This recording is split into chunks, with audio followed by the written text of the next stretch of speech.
ساني يغيب عن أولى مباريات ألمانيا في كأس العالم. يغيب الدولي لوروا ساني عن منتخب ألمانيا في استحقاقه الأول في مونديال قطر بمواجهة اليابان يوم الأربعاء ضمن منافسات الجولة الأولى للمجموعة الخامسة. ولم يشارك لاعب بايرن ميونخ الحالي ومانشستر سيتي الإنجليزي السابق في تدريبات دي مانشافت يوم الثلاثاء على ملعب الشمال. وأفاد الاتحاد المحلي للعبة عبر موقعه على تويتر أن ساني يعاني من مشاكل في ركبته من دون تقديم مزيد من التفاصيل، في حين سيضطر المدرب الوطني هانزي فيليك للاستغناء عن خدماته في المواجهة الأولى.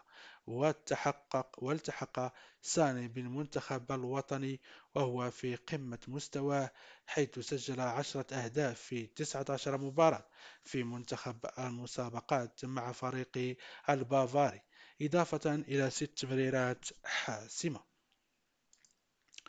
وفي خبر آخر، الأرجنتين تمنع أغويرو من دخول معسكر المنتخب.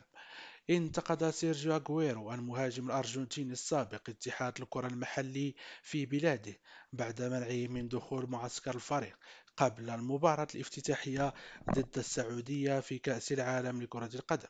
وخسر الأرجنتين 2-1 أمام السعودية يوم الثلاثاء في افتتاح المجموعة الثالثة في واحدة من كبرى المفاجآت في تاريخ كأس العالم.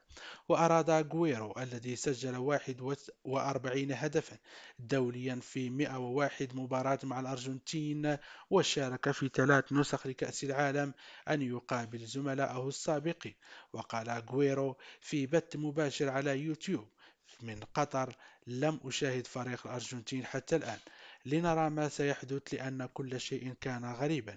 من المفترض أن يكون لديك بطاقة دخول للمعسكر، ويبدو الأمر غريبا لأنه يستغرق من 3 إلى 4 أيام لترتيب المقابلة. وأضاف: إذا كانوا لا يريدونني فلا بأس، لكن عليهم قولها في وجهي.